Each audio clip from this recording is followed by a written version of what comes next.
Hey, Tony Gasser here, popping in. A little motivational talk for my dreamers, for the fellas, for the ladies, everybody. It's something that hit me yesterday, and I was like, it hit me hard because it helped me realize and understand that you have something in you that is unique to you. And a lot of times we don't really think about the fact that no other human being in the world has your same fingerprint, that you are uniquely designed and created. So that even if you do the same thing that someone else does, it'll be done differently because you're different. And what your goal has to be is to surrender to what God has for you. Because a lot of times you may find yourself getting caught up watching other people to the point that you get jealous, you get frustrated, you get angry. Things start to rub you the wrong way and bother you because you're looking at someone else live their life and do their thing, and they're in their zone and they're in their season. And you start to question, what is my zone? When is my season coming? When is it my turn? But see, you got to sit down with yourself. And I think every year you should go on a vacation by yourself. Even if it's just one night. If that's all you can afford time-wise or money-wise. If you could do 2 nights or 3 nights, the better. If you just got to go right up the street to the hotel just to get out of your own environment, or if you can go to another state, to another country, just get away and go within. Put your phone down and go within. If you got kids, let your mama, your daddy, your sister, your brother, somebody watch the kids and go within. And you go within, meaning you are quiet and you're still and you're thinking about that thing that you do that the people you know cannot do it the same way you do it. You're thinking about that thing and you sitting with it and you look, and it could be anything. It could be anything.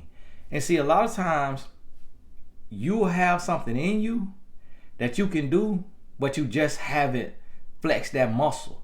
You haven't strengthened that muscle because you haven't had to do it. Like, you can grow up quiet your whole life and be an introvert, don't say much or nothing to anybody, and become an adult and have to speak and find out that you can speak better than 90% of human beings.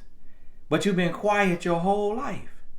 And so there's always something that you can do that opens the door for you, that brings you to that place to where now people come to you and they ask you, how did you get here? How did you do this?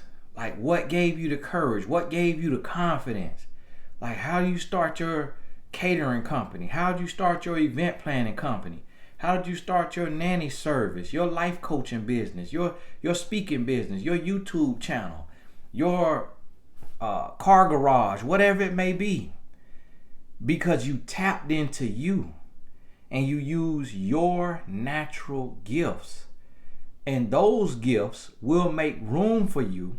It'll open doors that nothing else could have opened but that gift. And it'll bring you before people, and your name will also be spoken in rooms that you have not entered yet. And listen, you have to realize that nothing is by mistake. Nothing is by coincidence. That you were created for a reason, for a purpose. And you got to realize that you cannot live and die as just another number.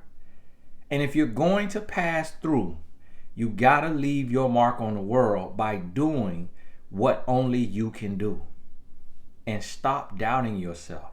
Stop thinking that because you love to clean, that starting a home cleaning or an office cleaning business and getting flyers made and taking it to every business and giving it to the manager and saying, we will beat their prices, give us a call, that makes you less than because you're doing the work of a janitor, but your classmate is a lawyer.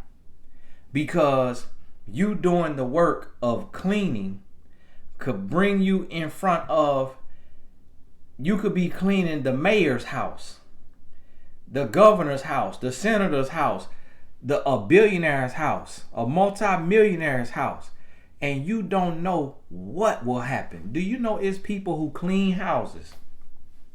That is humble work. There are people who clean houses who their kids have gotten full rides to college because the people who can afford a house cleaner can also afford to bless your child with a scholarship to college. Do you know that there are people who clean houses who got nicer cars than people who got master's degree because they were given a car by the person who owns the house that they clean?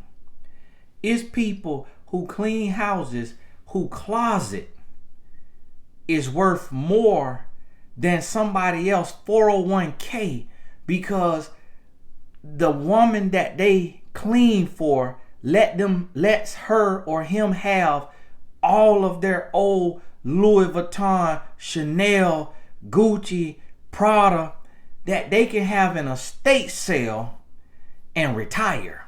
It's true stories, because I done heard the stories.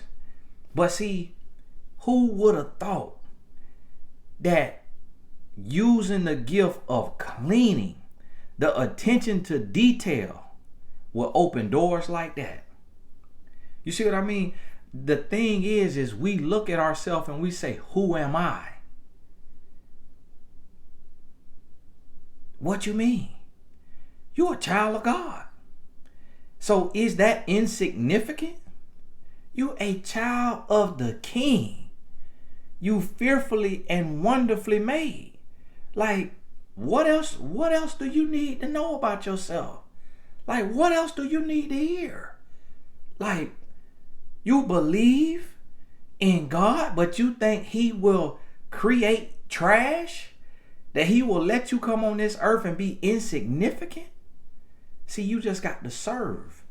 You got to find where you have to serve, where you called to serve. And don't worry about nothing else. Just serve. From that tug on your heart. If that is sweeping the streets, if that is cleaning somebody's house, if that is serving at the soup kitchen, if that's being an intern for somebody as their personal assistant, if that is preaching, going to seminary school, if it's starting a nonprofit to help young women, young men, homeless people, whatever it is, that when you say, I want to help, where are you drawn to help? And wherever you're drawn to help, that's where you need to go at. That's where you need to go, and that's what you need to do. Because let me tell you something. When you dedicate to your purpose, what's going to happen is it's going to start to open doors.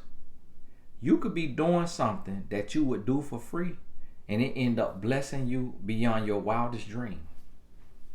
And people will look at you and say, what do you do? How did you get this? How did you get here? Now, who are you?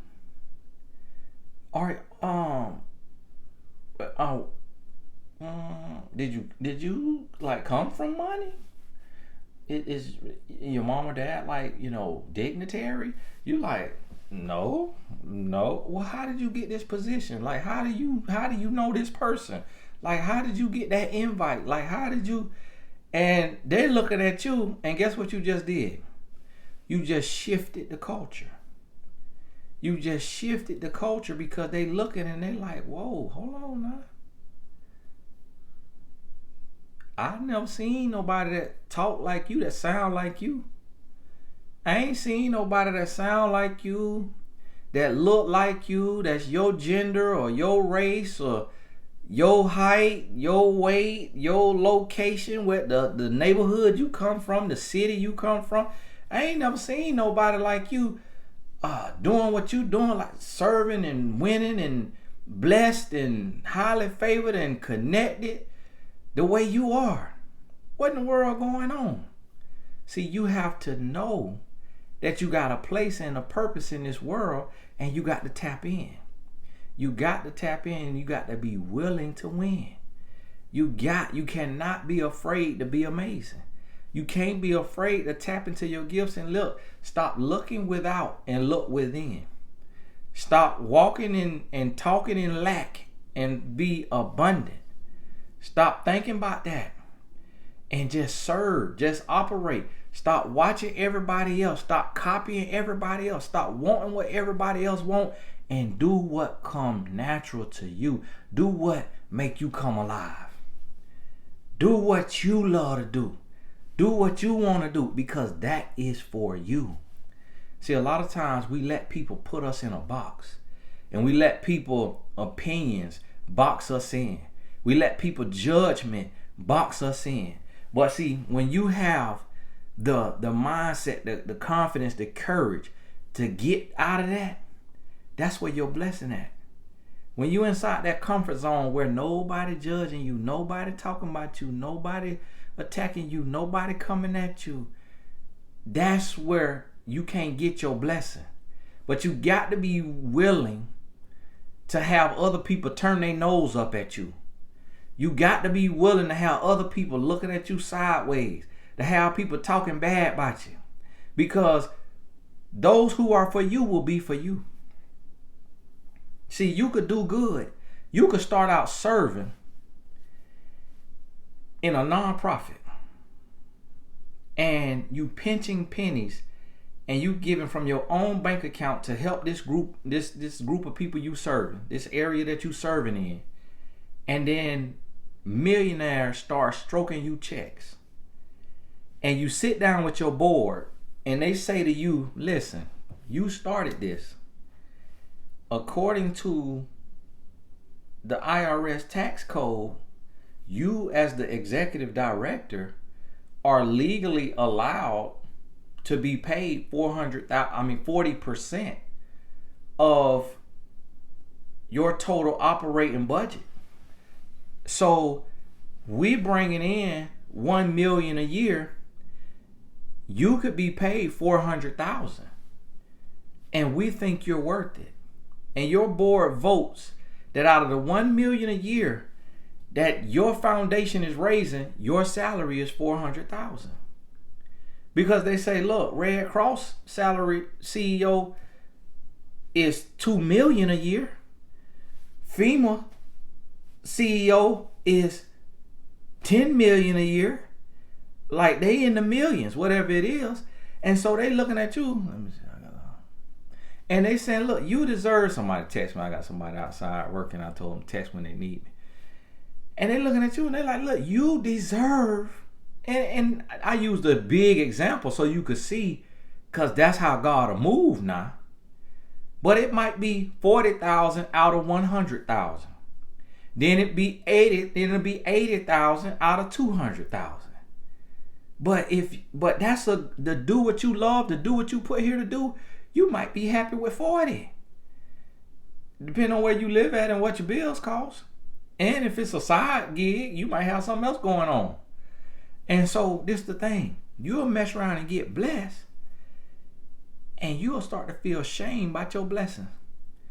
You'll be riding in a Pinto because you don't want nobody to look at you and say, oh, she's scamming.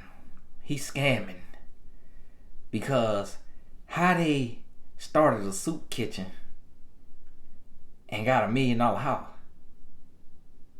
That don't make no sense.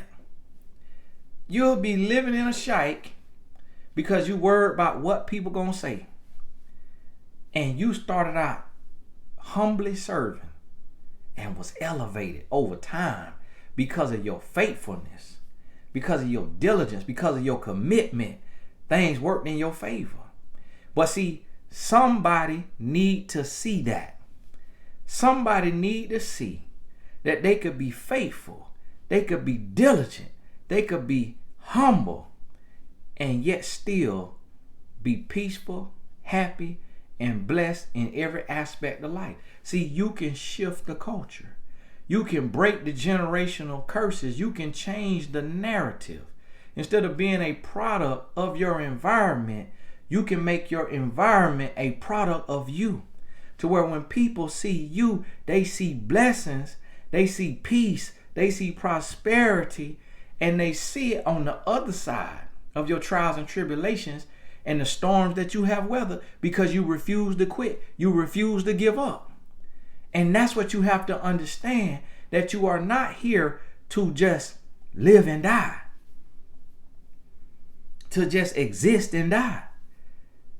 You got to live your purpose. You got to tap all the way in. And I believe, because I have seen, but I believe that when you are operating from a place of righteousness and purity, in humility, with integrity, I believe that you're going to be blown away of where your life ends up. That it's going to shock you. And you're going to look up and say, whoa, I ain't know I was going to be here. I ain't know it was going to happen like this. There's a young lady that I bumped into, was introduced to. And she is a single mom. I have not heard nothing about a degree. Might have one, but she don't wear it on her forehead like a lot of people. And this young lady make anywhere from $40,000 to $80,000 a month serving in her purpose, helping other people, teaching other people how to elevate in life, teaching other people about loving themselves, living right, doing the right thing, life coach, speaker, teacher. And out of nowhere. But see, that is exactly what will be done. It ain't got to look just like that. But what I mean is, people gonna see you and they gonna see your peace. It ain't got to be it ain't got to be in finances. That's one area that could be blessed as a byproduct. It might be you used to look strung out and now you look blessed and highly favored. Your bags under your eyes done went down. You done dropped some weight off for you. Your smile done got bigger.